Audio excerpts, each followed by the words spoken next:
Hey, how's it going, everybody, and welcome back to the channel. Today I'm going to be doing a deck profile for Noble Knights, but this is going to be a Noble Knight Drystan build, where I primarily focus the entire build on putting Drystan on the board and protecting it as much as possible. So hopefully you guys do enjoy. So let's go ahead and get right into the deck profile. And before we get into it, I want to say, if you do not want to stick around for the entire profile, I'll be having a list in the description box down below. But let's go ahead and get right into it. So I start off with one Gwen.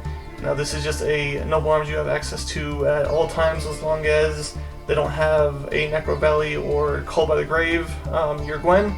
So when it's equipped to a light monster, if the equipped monster would be destroyed by card effect, you can destroy this card instead. But if you have Destiny on the same monster, Destiny will take priority, so keep that in mind. And then if it's equipped to a dark monster, when that monster battles an opponent's monster at the start of the damage step, you can destroy that monster, then destroy Gwen. So a pretty cool catastrophe effect. Next we run 3 Noble Knight Medraut. This is the starter still. When it becomes equipped, you can special summon 1 Noble Knight from your deck. And we primarily want to go for Noble Knight Drystan. Now the entire build is focused on this specifically just because I want to keep it on the field with as many equip spell cards as possible, so Destiny, Gallatin, Caliburn, and even Excaliburn if I'm able to do it, just so that it has a pretty cool effect where it protects all the monsters. So basically, while you control another Noble Knight monster, your opponent cannot target your monsters with less than 1800 attack except this card with card effects, and their monsters cannot target them with attacks. So that's pretty nice because Medraut is only 1700. Borz is also 1700, Brothers is 1200 attack, Custennin is 1000, and Pellinore is 19, so this is the only one it doesn't protect out of all the Noble Knights I run, and I think, Bedwyr is 16. So this basically can protect all your monsters, and if you can get it pretty big with Gallatin and have a Destiny on it as well, that makes it even better. There are a lot of cards that can get around it, of course, in today's meta, but that was kind of the whole idea of the specific build, is to make Drystan as big as possible to protect all the smaller Noble Knights. And then next, of course, one Noble Knight Borz. When it becomes equipped, you can reveal 3 equip spell cards, or Noble Arms cards, sorry, to your opponent. Then your opponent picks 1, so you can send cards like Until the Noble Arms Are Needed Once Again, Queen Gwen, and any of the Noble Arms, which is really nice. Then next we run 3 Noble Knight Brothers, so the whole idea behind this card at 3 was if I open it along with a Borz and a Drystan, or a Bedwyr and a Drystan, or something like that, I can go ahead and hopefully special summon both of them and then just combo off that way, along with having access to an Isolde or something like that is always nice. Next, of course, the 2 Bedwyr. When this card is normal or special summoned, you can send 1 Noble Arms equip spell card from your deck to the graveyard. Then during the player's turn, you can target 1 Noble Arms equip spell card and 1 appropriate monster on the field. Equip that equip spell card to that appropriate monster, and you can only use that effect once per turn while it's face up on the field. So pretty nice way to get Noble Arms onto Drystan. Then for some of the support cards, so to say, we got 2 Custennin. When there's a Noble Arms on the field, you can special summon it from your hand. And if it's used for an Exceed, Synchro, or Link of a Noble Knight monster, you can get an additional normal summon of a Noble Knight. Then 1 Pellinore. This one's pretty cool because you can target 1 Noble Arms equip spell card equipped to this card and 1 face-up monster your opponent controls, destroy them, and then draw 1 card. And most of the Noble Arms come back, so you're not really going to lose anything, and you get a free draw, so pretty nice. Then for the boss monster in the main deck, 2 Immortal gearfried. If you can run a deck that has equip spell cards, you can definitely put this in at 2 or 3, just depending on how many times you want to see it. Then for the spells, we got 1 Reinforcing the Army. When I'm building warrior-based decks, I always forget to put this in. In the last profile, I did forget to actually put the card into the deck, but I remembered this time, but definitely should run it. And then next we have 4 draw power. We got 2 Paw of Desires. Pretty basic. You don't want to really banish anything in your extra deck, in my opinion. especially if you have access to better cards. So I like running the Pot of Desires because there's not too often you're going to banish too many cards you're going to need. Then 3 Heritage, of course, searches a Noble Knight or Noble Arms, very nice.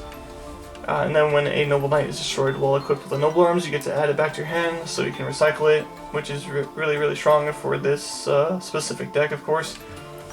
Then 2 Gallatin. Again, I wanted to put in as many cards as I could to boost up my Noble Knight's attack, just to try to make it a little bit stronger so the opponent has a hard time getting over it. This gives the Noble Knight or the Warrior Monster 1000 attack. Then we got 2 Caliburn, gives the Warrior Monster 500 attack, and once per turn, not a hard once per turn, you can gain 500 life points, which is really nice.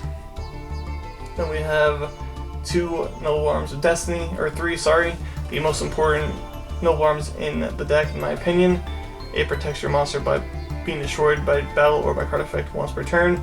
And something I did not know myself, if it gets destroyed and comes back, it protects your monster again. So in the duel video that I'll be putting up, I get Regeki'd and it protects it, and then I destroy it with Drystan's effect, and it comes back, and then he battles my monster and it's still protected, which is really cool. Then just 1 Excaliburn, not as important in this specific build, especially since it doesn't come back. So I like it at 1, but it does prevent your monster from targeting the monster that it's equipped to. Then at 2 Eatos, again, just trying to boost up the attack. It gives it 500, and it's always treated as a Noble Arms, which is very nice. Then 1 Clarent to attack directly. 3 Glory of the Noble Knights. Now this is the most important non-Noble Arms card in the deck, just because you can target 1 Noble Knight monster you control, equip it with 1 equip spell card from the deck that can be equipped to the target, and then you can only activate 1 of the Glory of the Noble Knights once per turn. So very nice, being able to set it and then getting Drystan's effect when it's activated is pretty nice.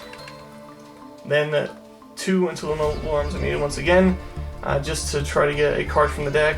Depending on how many Noble Arms cards you have on the field, you reveal that many number of cards from the top of your deck, add 1, and the rest go back to the deck in any order you choose. And then you can banish it from your graveyard and special summon a Noble Knight with a different name than the ones on the field and graveyard, which is pretty cool.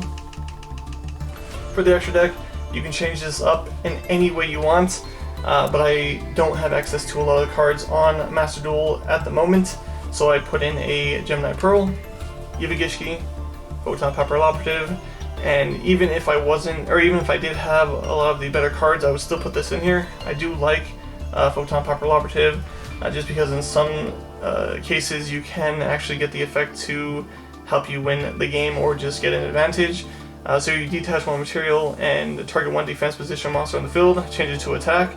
So if they're sitting on something with a really low attack and they have lower life points, of course you go into this, it loses that 600 attack, and you can attack with 1 of your stronger monsters to do a lot of damage. So I always liked Photon papilloperative in my builds, even if I had access to stronger cards. But that's just my, my preference. Then 1 number 50, 2 Artorigus King of the Noble Knights. Then 1 number 101, 1 Evilswarm Exton Knight, just to try to steal a monster or destroy a big board. 1 number 58, it becomes another equip spell card and it can act like a Clarent, so that's why I put it in here, just as another option. Then 1 Sacred Noble Knight of King Custennin. Targets 2 cards or more, depending on how many materials you have, and returns them to the hand, so pretty nice. Then 1 Tiras, 1 Adreus, just because we can make some rank 5 plays in this deck, and 1 Sacred Noble Knight of King Artorigus, and 1 Divine Arsenal AA Zeus, just because you can attack directly with Clarent, or just attack and it can be protected by Destiny. Then main phase 2, go into a Zeus and clear the board. And then the last card, of course, is Isolde, just to bring out a warrior and search a warrior, so pretty nice. So yeah, hopefully you guys do enjoy it, and like I said, I'll be having a duel video with this specific build after this, so hopefully you guys did enjoy, and until next time, I'll see you guys later.